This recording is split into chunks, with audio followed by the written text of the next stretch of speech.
bebidas alcoólicas, produzir e vender. Perfeito? Então havia uma lei nesse entorno. Claro que isso vai abrir precedente para quê, galera?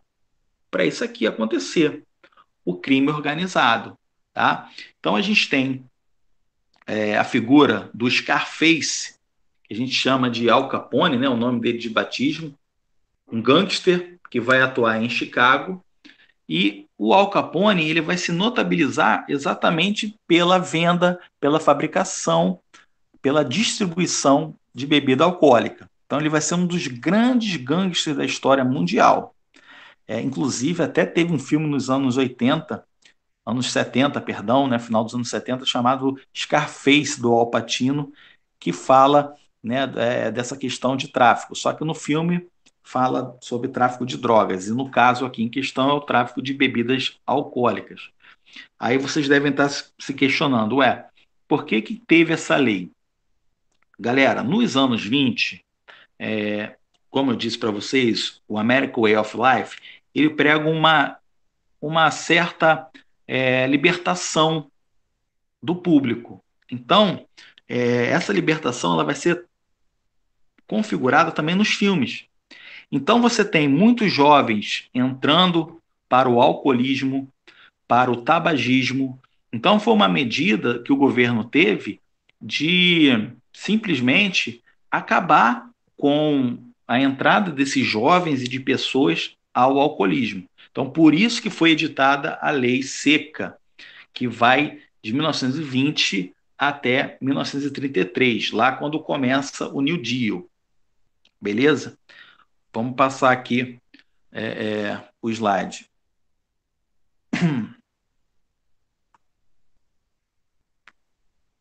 Vamos desvendar essa crise agora. Galera, olha só. O primeiro setor a sentir os efeitos de um possível colapso vai ser esse setor agrícola aqui, através de uma superprodução.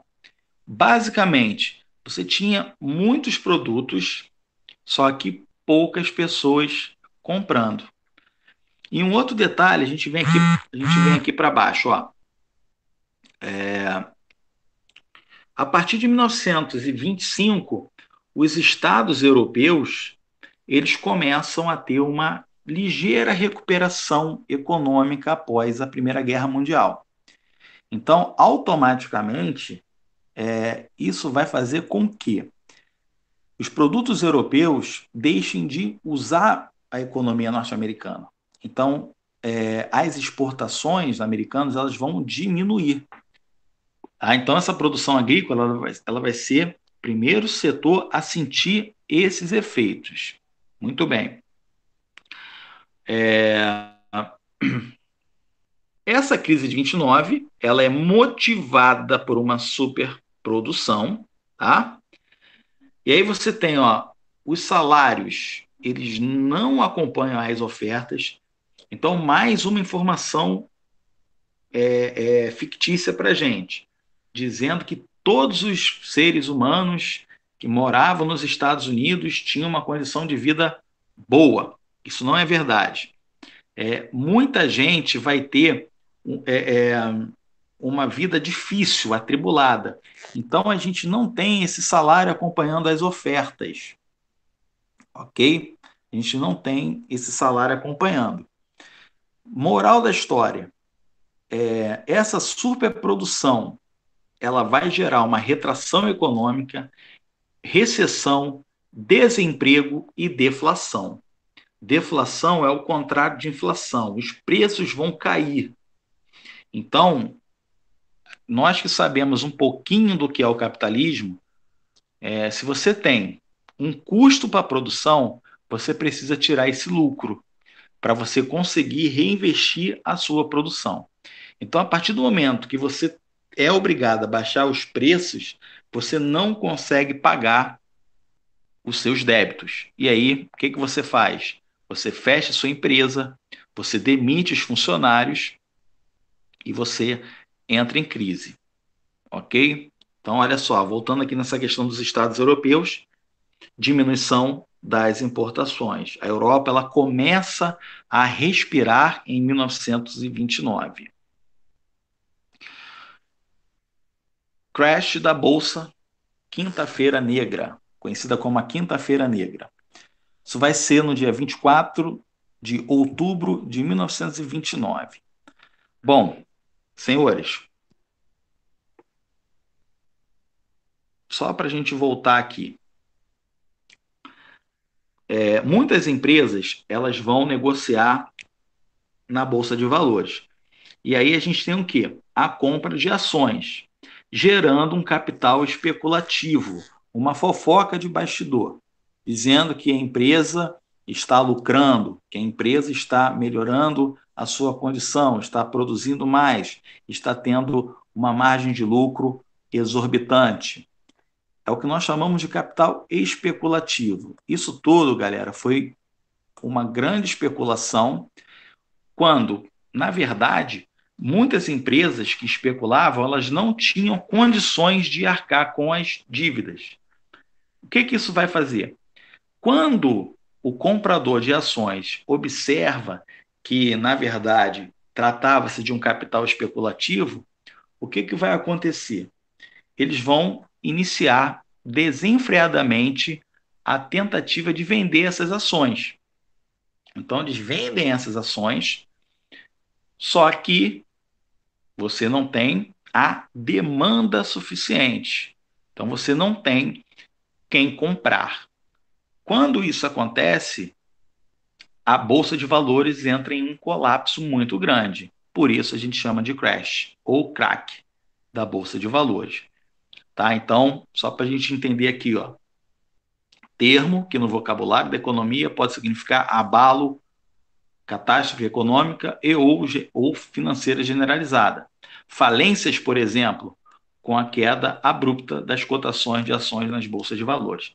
Então você tinha ali empresas que eram negociadas a bilhões, com a crise, essas empresas não valiam nada. E o acionista que havia pego o dinheiro emprestado para comprar essas ações especulativas, eles não vão ter dinheiro para saldar essas dívidas. O que, que vai acontecer? Esses caras vão se matar, galera. Eles vão pular dos altos dos prédios. Então você tem relatos ali de pessoas que se jogavam dos prédios na rua e acabava matando uma pessoa que estava passando, não tinha nada a ver. Então, assim, relatos assim absurdos, né, de suicídios e mortes, né, de pessoas que não tinham nada a ver com a crise. Essa imagem aqui, essa imagem, ela se trata exatamente após, né, o fechamento de uma grande indústria, de uma grande empresa, né, e são pessoas que ficaram desempregadas, obviamente, e foram para a Bolsa de Valores tentar reabrir o pregão. Consequências da crise, galera. Você tem aqui, ó, nos Estados Unidos, olha que número absurdo, 85 mil empresas falidas, de cara, tá? Isso é de cara. 4 mil bancos fechados, 17 milhões de desempregados. O governo ele tem que repatriar 7,5 bilhões de dólares. Aumento das taxas alfandegárias. E aqui no nosso país, a queda nas exportações do café. Lembrando que em 29, aqui no Brasil, nós tínhamos o quê? Em 29, no Brasil, nós tínhamos o processo eleitoral. Tá? A gente tinha o Washington Luiz como presidente do Brasil e o Washington Luiz ele deveria indicar um mineiro e acabou indicando o Júlio Prestes, que era membro do Partido Paulista.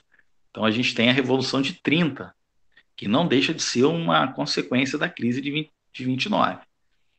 Observação, galera, isso aqui, ó, muita atenção, tá? Os vestibulandos aí, ó. Na União Soviética, nós não tivemos crise econômica. Por quê? Porque a economia era planificada. Beleza? O que significa? Significa que quem geria a economia soviética era o Estado. Não era uma economia de mercado como nos Estados Unidos. Então, nos Estados Unidos, a gente não tinha uma economia de mercado. Nós tínhamos, na União Soviética, nós não tínhamos uma economia de mercado. Nós tínhamos uma economia planificada, que é uma característica do socialismo. Beleza? No mundo, galera, com exceção da União Soviética, obviamente, 30 milhões de desempregados. Só a Inglaterra, 3 milhões. Muitas manifestações e protestos. A França, que estava devastada pela guerra, já tinha 30% das riquezas destruídas e ela também, durante esse período, ela teve 14% da população masculina morta, ou por fome ou devido à Primeira Guerra. E a ascensão dos regimes autoritários de origens fascistas, que é o nosso próximo slide. Nossa próxima aula ainda hoje. Galera, e aí, alguma pergunta?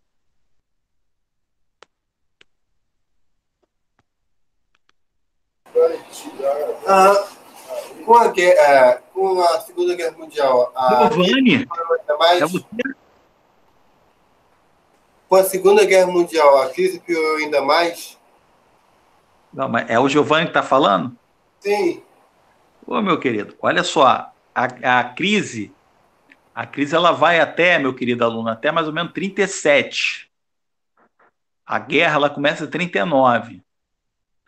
Então, olha só, em 37 a economia norte-americana ela já havia se recuperado, tá?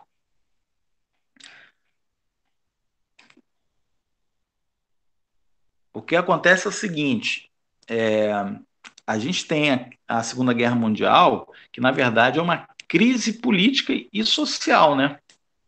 E aí depois você tem também, acaba tendo também uma nova crise econômica, mas dessa vez sem afetar os Estados Unidos. Tá ok?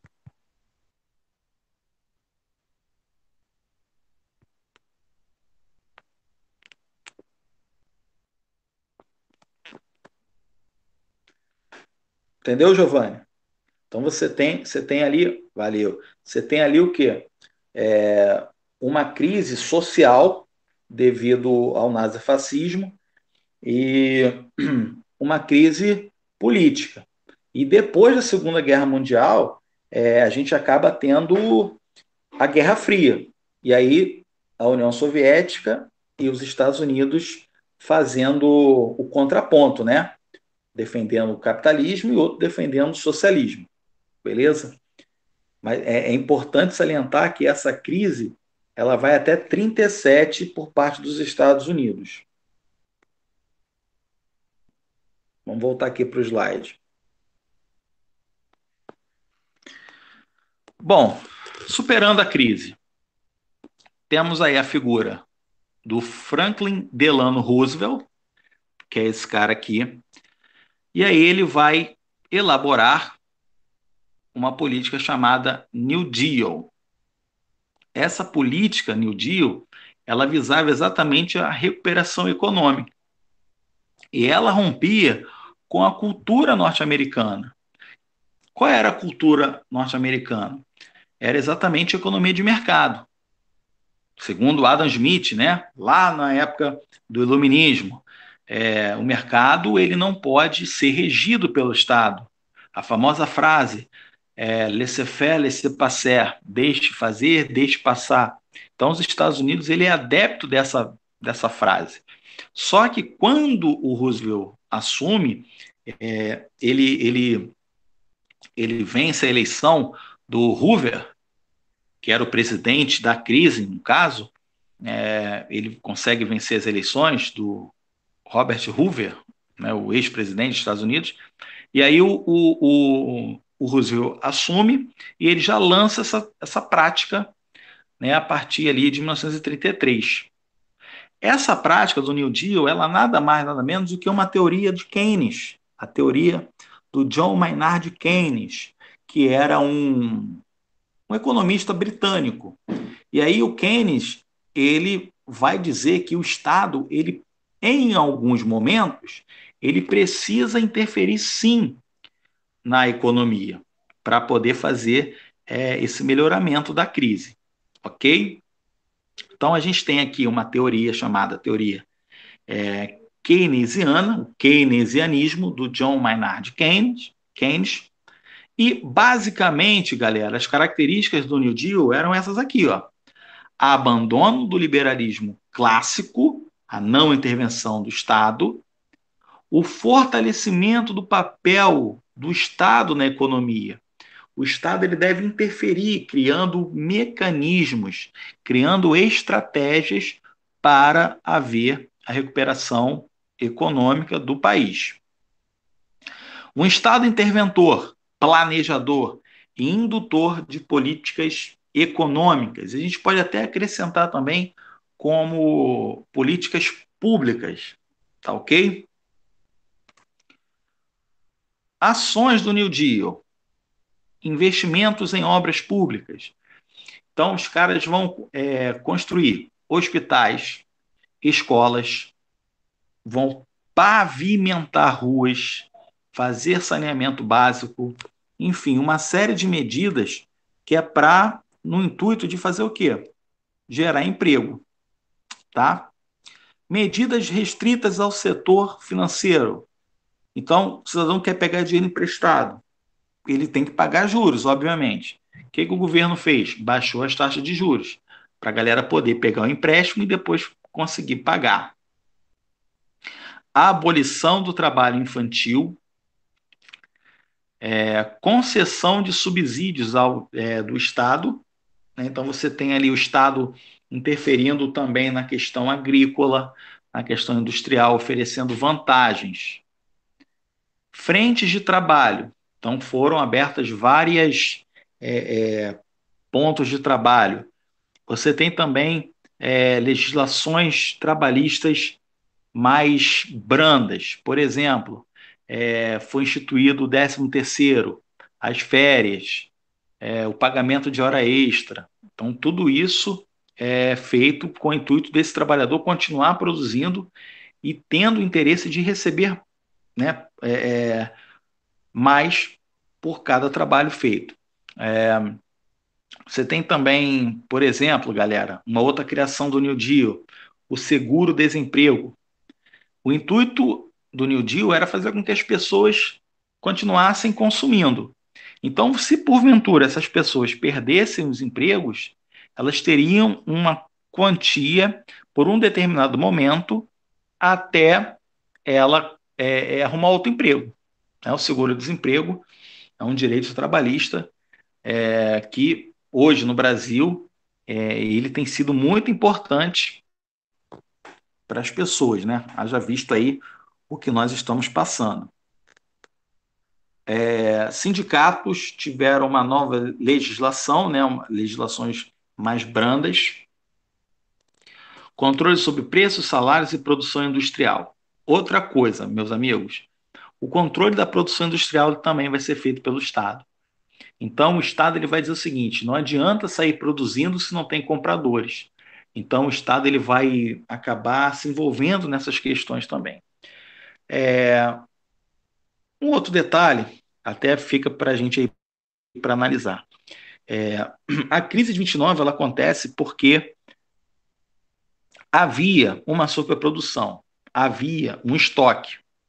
Então, mercadoria no estoque não se vende. A grande questão foi qual? Os Estados Unidos, então, eles vão adotar uma forma de produzir sem ter estoque. Então, eles vão analisar o seguinte: tudo que é produzido precisa ser vendido. Tudo que é produzido não pode ficar no estoque, tem que ir para a rua. Esse capital ele precisa girar mais rápido. Inclusive, isso até é uma medida do toyotismo, né? Já que a gente tem aqui nos Estados Unidos o Fordismo, lá no Japão a gente tem o toyotismo, que é exatamente o que? A produção just in time, a produção sem ter estoque. Se você for, por exemplo, em lojas de departamento aqui no Brasil, você observa que não há estoque.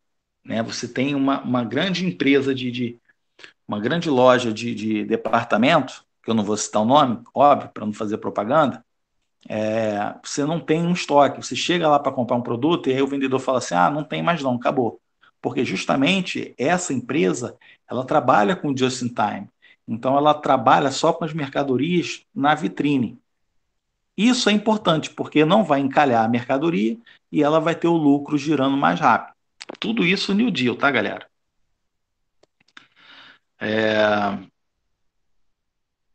Controle estatal sobre a geração de energia elétrica e oferta de créditos para os consumidores. Questão dos empréstimos, né, que a gente já falou e tudo mais. Consequências do New Deal. Consequências do New Deal. 65% do crescimento da produção industrial, 33% de aumento das exportações. Gente, eu estou falando de uma medida que foi feita no início dos anos 30, mas não teve uma porção mágica. Isso só vai começar a dar certo a partir de 35. E em 37, as questões econômicas estão resolvidas, tá bom? Então, não pensa que o New Deal foi colocado em prática hoje e deu certo amanhã. Isso levou tempo. Muitas pessoas morreram de fome. Muitas pessoas dependiam, por exemplo, dos sopões. Nos Estados Unidos, a gente tinha vários lugares que eram ofertados sopões. Então, o pessoal ia para comer uma vez por dia, porque senão iria morrer de fome. Redução do desemprego de 17 milhões para 9,5.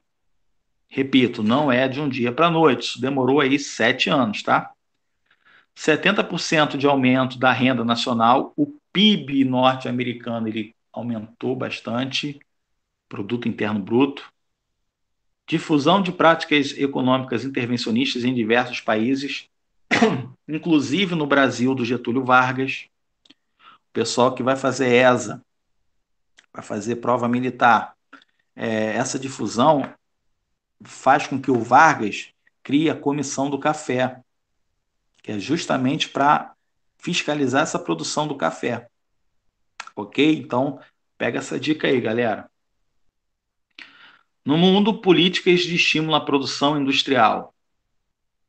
No Brasil, controle sobre a produção e a Revolução de 1930 e a Comissão do Café. Ok? Bem interessante isso também. Argentinas, medidas sociais de proteção ao trabalhador. No caso aí seria a CLT dos argentinos. No México, controle estatal sobre a exploração de petróleo. O pessoal estava, outro dia, estava estudando Revolução Mexicana. E a gente entra ali depois da Revolução Mexicana, que acontece ali na primeira década do século XX, e lá nos anos 30, no México, a gente passa por um período também populista, né, que é o governo do Lázaro Cárdenas. Então, o México ele também passa a ter direitos trabalhistas, assim como o Brasil. A gente tem o Cárdenas no México. Na Argentina, a gente tem o Perón, né, o peronismo, e no Brasil, o getulismo. Então, a galera aí que vai fazer o Enem, fica ligado nessa parte aí, tá? O, o Cárdenas no México, o Perón na Argentina e o getulismo no Brasil. São os caras que fazem uma política populista de aproximação com as classes menos favorecidas. Beleza? O pessoal que curte aí Revolução Mexicana. E chegamos na parte, né, das atividades. Teste seus conhecimentos. É uma questãozinha da FUVEST aí, só para a gente brincar um pouquinho. Da Grande Depressão ocorrida no mundo capitalista com a crise econômica de 1929 resultou: A. O desemprego, o reforço do liberalismo e a modernização do setor industrial. Letra B. A arte expansionista, um avanço de movimentos anarquistas e o nazifascismo. O intervencionismo estatal, múltiplos problemas sociais e nova corrida armamentista, já pegando, Giovanni, a questão da Segunda Guerra Mundial. O surgimento do neoliberalismo, o fim da hegemonia europeia e popularidade das correntes culturais existencialistas. A letra D, vamos eliminar logo, porque neoliberalismo acontece lá nos anos 70, nos Estados Unidos e na Inglaterra. Chega no Brasil só nos anos 90, com Sarney. Letra E, o sucesso dos partidos socialistas ocidentais, o recuo do desemprego, o início de uma aproximação com a União Soviética. E aí? Vamos ver aqui qual é o gabarito. Exatamente a letra C. Isso aí, a letra C. Por quê? Porque você tem o New Deal. O New Deal, turma, não acaba com os problemas sociais de início, tá? Eu vou ser até mais atrevido. O New Deal ele não acaba com os problemas sociais nunca, porque a gente nos Estados Unidos ainda tem moradores de rua. E a nova corrida armamentista, exatamente pelo fato da gente ter o quê? A Segunda Guerra Mundial acontecendo, tá bom?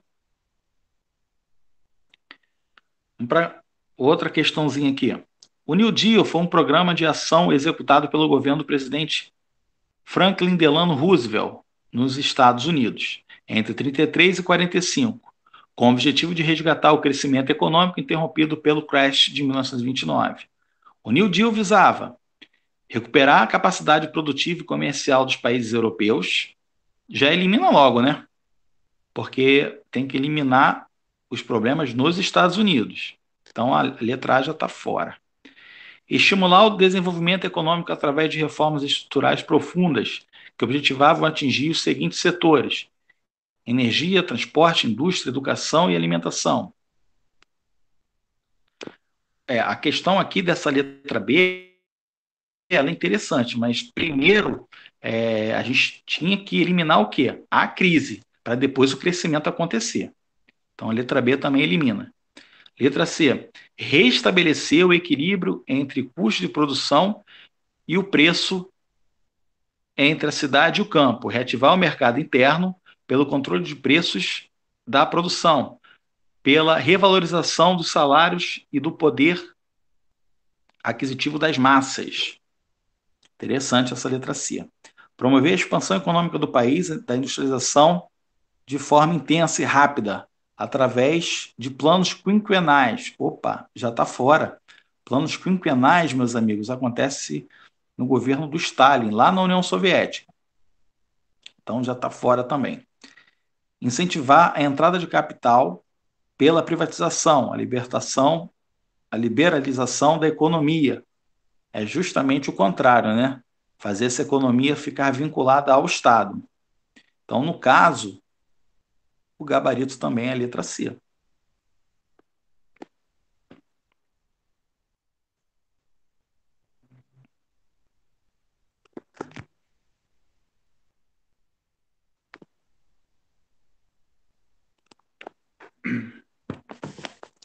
Então, galera, aí a gente nós fechamos essa primeira parte da aula, tá? E vamos agora pro nazismo e o fascismo.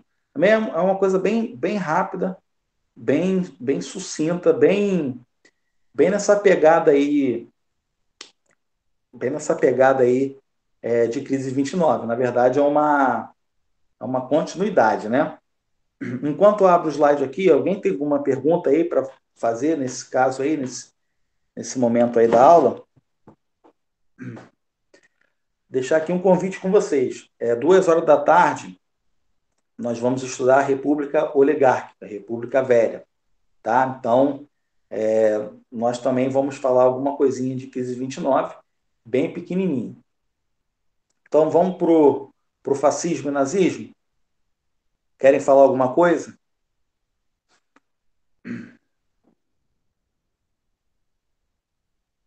Então, vamos para lá, vamos ao que interessa.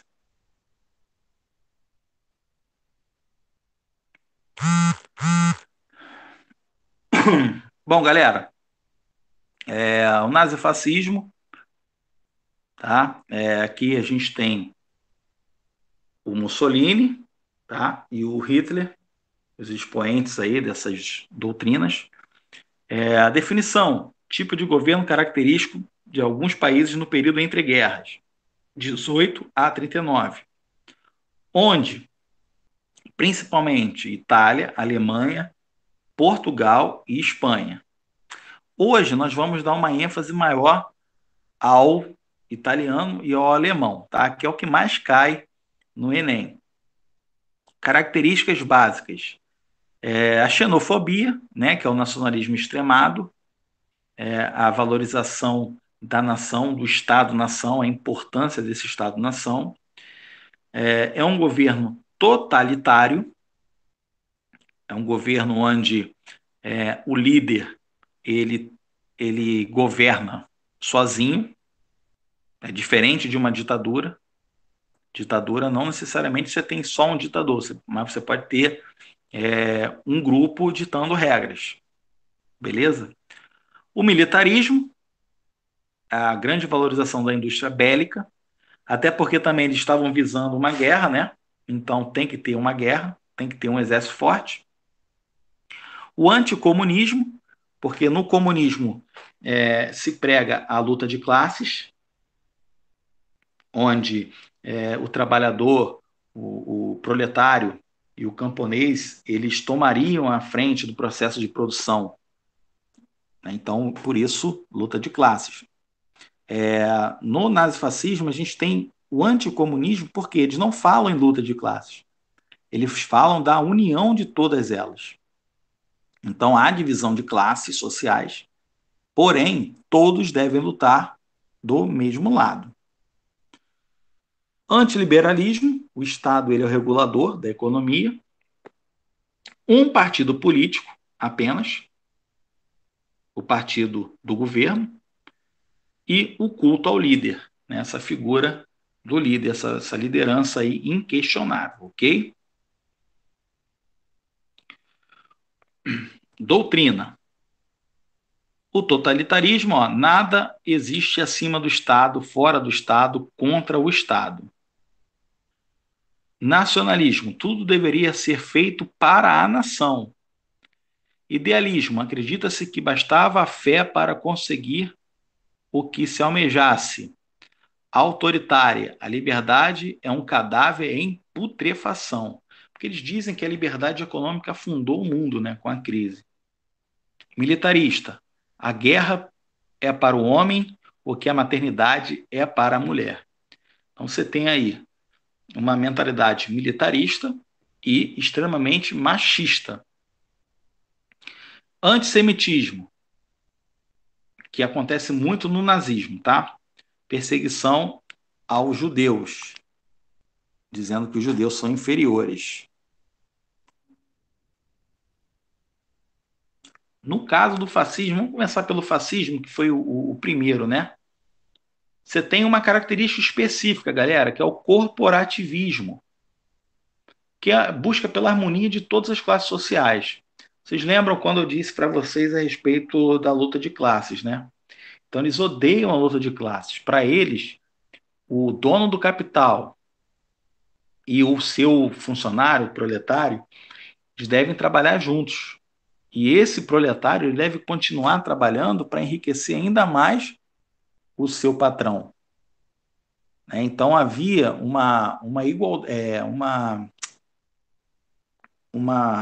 corporativismo mesmo, né? De uma pessoa defendendo a outra, não importando a razão. Você tem também o controle das leis trabalhistas. E olha só que coisa interessante, galera. No fascismo foram criadas leis trabalhistas. A gente tem a Carta del Lavoro, que é exatamente a CLT dos fascistas. Vai um segredinho aqui para vocês, principalmente para a galera do Enem. A CLT do Vargas é inspirada no fascismo. Interessante. A nossa lei trabalhista, ela é proveniente do fascismo.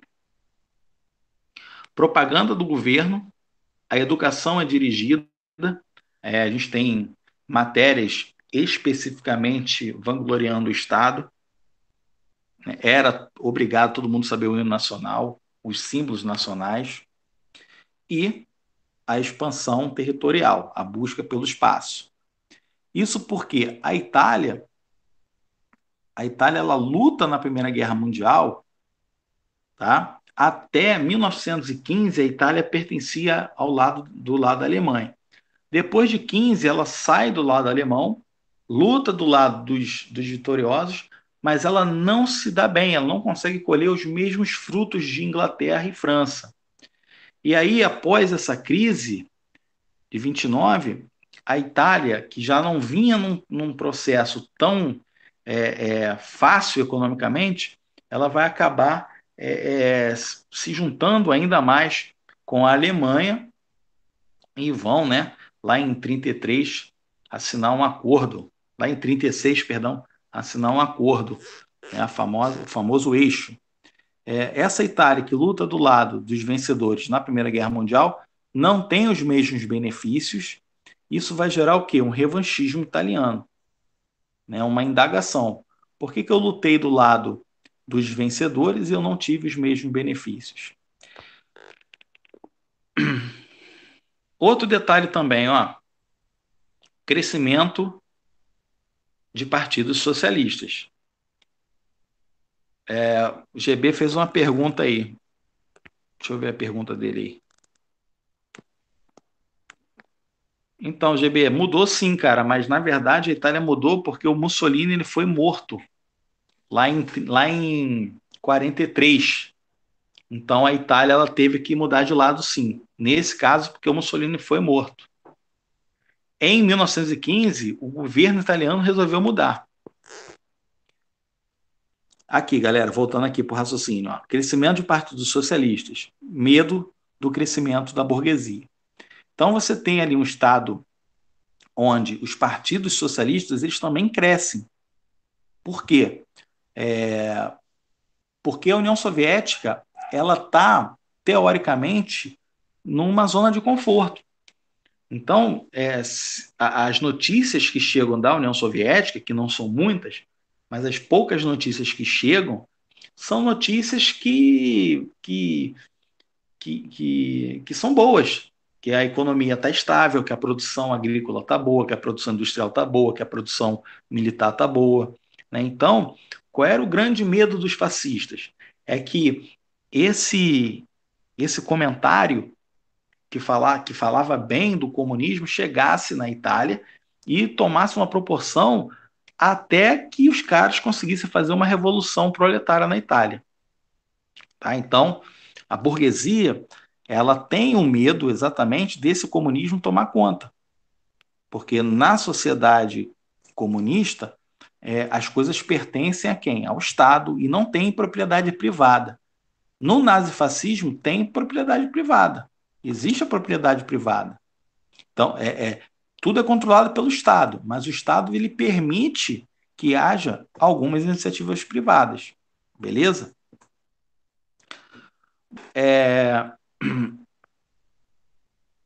Isso aqui é o símbolo do fascismo, né? Isso é um símbolo que vem lá do Império Romano, tá? E você observa que acontece? Eles tentam reproduzir, né, o poderoso Império Romano, né? Então, o intuito era exatamente esse, fazer a reprodução do Império Romano, beleza? Vamos lá. Ampliação do fascismo. Esses caras aqui são... Esse aqui é o Salazar e esse aqui é o Franco.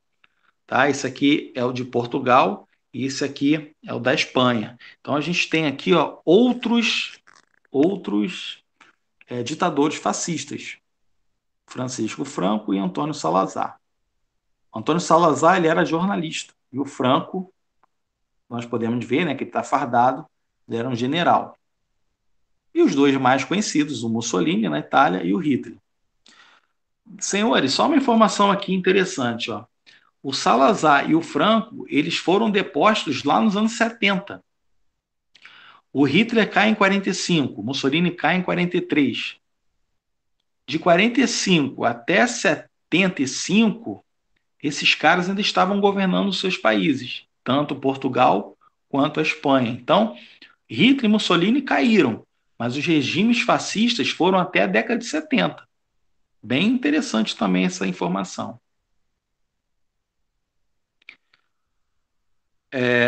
A Itália, pós Primeira Guerra Mundial, era uma monarquia parlamentar com vários problemas, entre eles dívidas, desemprego e inflação.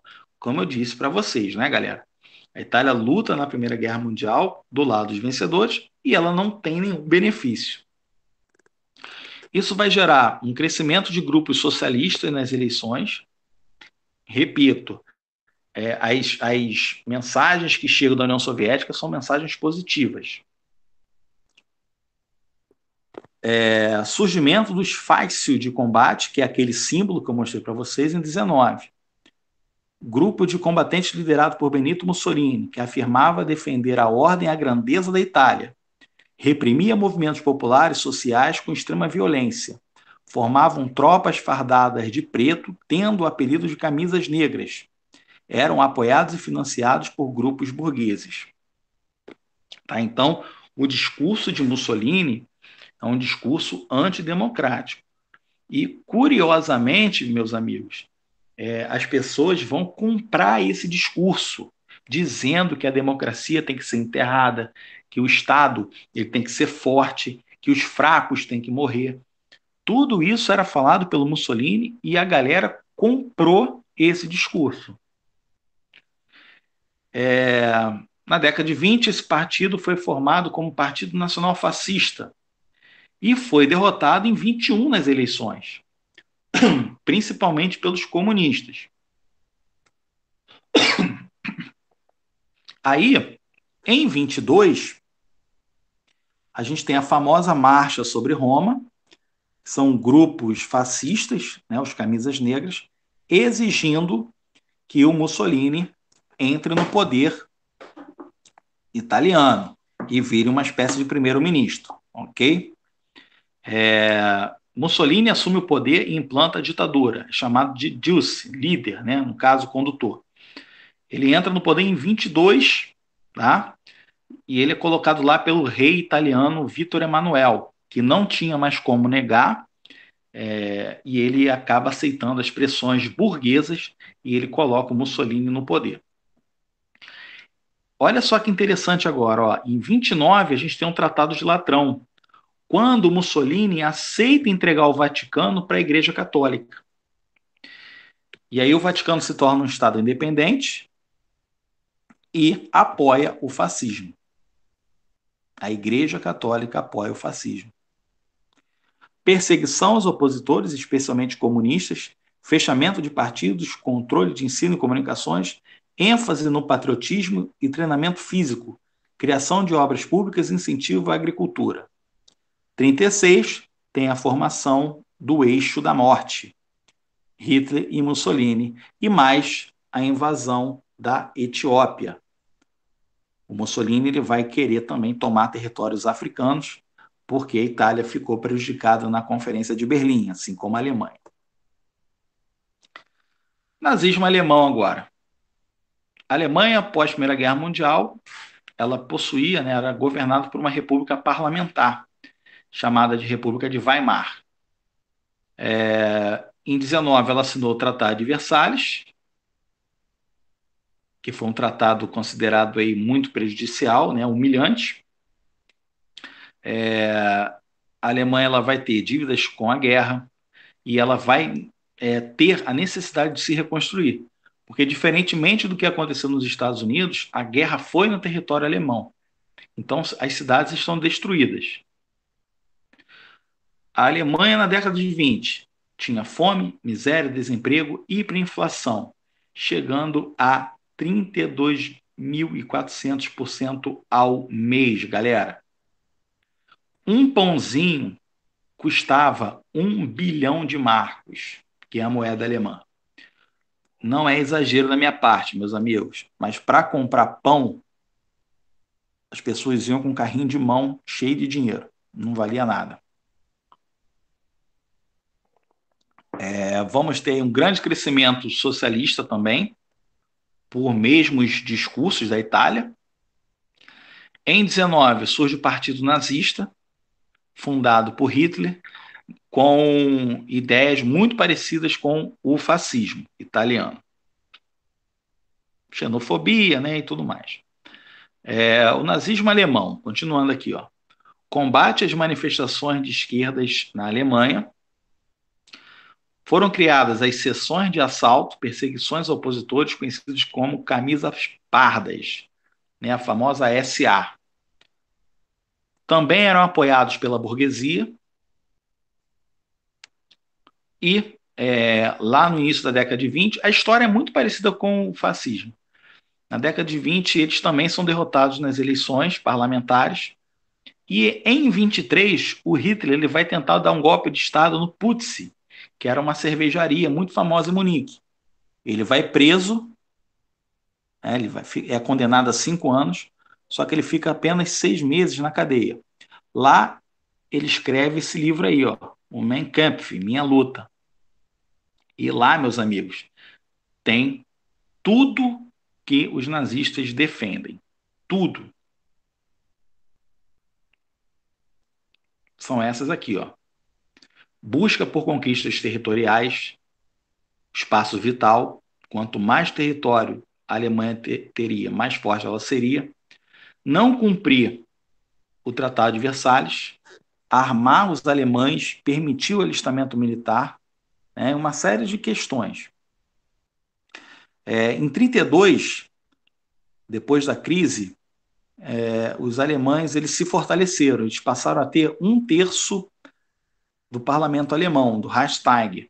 E aí você tinha também os comunistas e a social-democracia fazendo parte. Né? Você tem lá os nazistas, você tem os comunistas e a social-democracia, que era a maioria. Era o governo de Weimar, que não estava dando certo, vamos dizer assim. Com o crescimento vertiginoso, em 33 o Hitler é nomeado chanceler pelo presidente Hindenburg. Só que em 34 ele morre, o Hindenburg morre. E aí o Hitler é nomeado Führer, guia do povo, e proclama o Terceiro Reich, o Terceiro Império Alemão. Só que antes disso, em 33 ainda, o Reichstag ele é colocado fogo, cara. Ele é incendiado pelos nazistas. Só que o Hitler vai dizer que quem colocou fogo foram os comunistas porque não aceitavam o crescimento dos nazistas. E pressionado, o Hitler acaba dando início à sua política de repressão. Tá? Hoje em dia se sabe que quem colocou fogo foram os nazistas mesmo. Tá? Isso aí é uma das grandes mentiras históricas que foram contadas.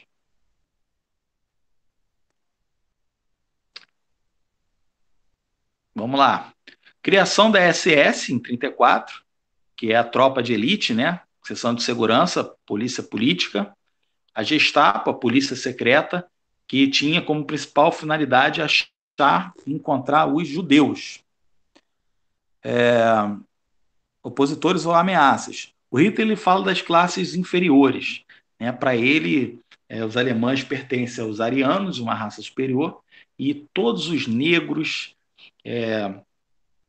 homossexuais, deficientes físicos e mentais, judeus, ciganos, testemunhas de Jeová, essas pessoas elas deveriam ser caçadas e exterminadas. Em 35, a gente tem as leis de Nuremberg. Essas leis de Nuremberg, ó, passa a ter, os judeus passam a ter uma série de restrições.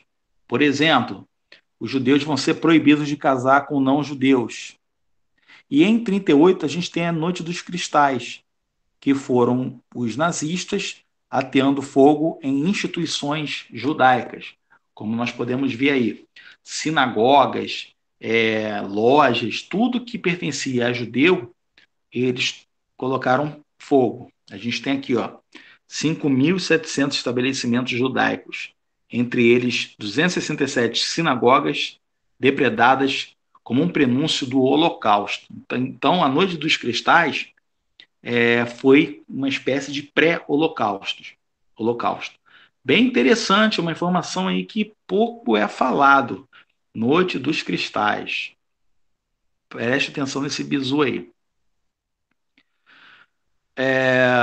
Esse camarada aí é o Goebbels, que é o ministro da propaganda, é o cara que vai fazer com que o Hitler seja uma pessoa inquestionável os judeus, para os nazistas, né? E aí a frase dele, ó, uma mentira repetida 1000 vezes torna-se verdade. Doutrinação através da educação e propaganda, do Goebbels. Criação de obras públicas, investimentos na indústria bélica, a criação de leis trabalhistas, limitação de salários. Então a gente tem também direitos trabalhistas. Né? É como se o Hitler estivesse comprando o apoio dos trabalhadores. Expansionismo militar, a busca pelo espaço vital. E aí a política antes da Segunda Guerra Mundial, a anexação da Áustria, através de uma política chamada de Anschluss. Anschluss significa anexação, tá? Anexação da Tchecoslováquia, os Sudetos, tá? Na Tchecoslováquia, Sudetos era uma região tcheca, mas grande parte dos moradores eram de origem alemães. Por isso, o Hitler vai para essa região aí dos Sudetos. Inclusive, o que nós chamamos também na Segunda Guerra Mundial de política de aceitação, né, que a Inglaterra teve após os Sudetos. Para a Inglaterra, o Hitler poderia anexar somente os Sudetos.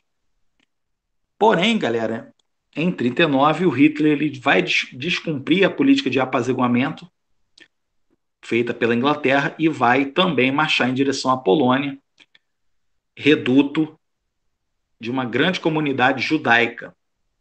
E lá a gente tem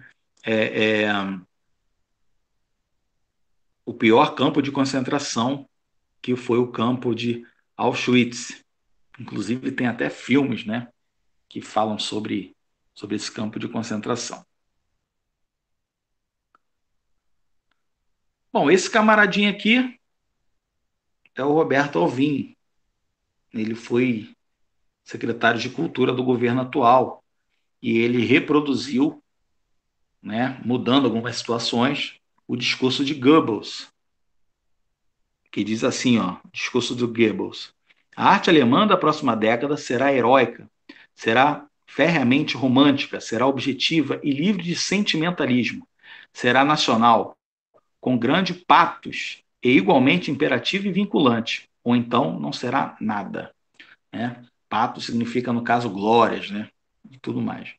Aí esse cidadão aqui disse: a arte brasileira da próxima década será heróica e será nacional, será dotada de grande capacidade de envolvimento emocional e será igualmente imperativa, posto que profundamente vinculada às aspirações urgentes do nosso povo, ou então não será nada. Então a gente fica aí, né, com esses discursos que vão legitimar, né, o governo nazista e o governo atual. Então, galera, a gente hoje trabalhou a crise de 29 e também trabalhamos o surgimento dos regimes nazifascistas. Eu chamo a atenção principalmente para o pessoal aí do Enem, né, que são conteúdos aí que são bem trabalhados, ok? Então, fica essa dica aí. Eu vou estar me despedindo, né, por causa do nosso horário, mas se vocês tiverem alguma coisa para perguntar, podem perguntar. Ó, 2 horas da tarde, 2 horas da tarde nós vamos ter uma aula voltada especificamente para a ESA, no caso é República Oligárquica. É um conteúdo de história do Brasil para a ESA, mas vocês aí do Enem, vocês também estão convidados a assistir, porque é um conteúdo também que cai bastante em vestibulares. Tá? Então, 2 horas da tarde a gente está voltando e aí a gente vai arrumar um esquema melhor para a gente poder jogar a matéria diretamente no celular de vocês. Tá? A gente tem uns slides também bacanas. Tá? Aí, 2 horas da tarde, nós iremos entrar com a República Oligárquica. Beleza, galera?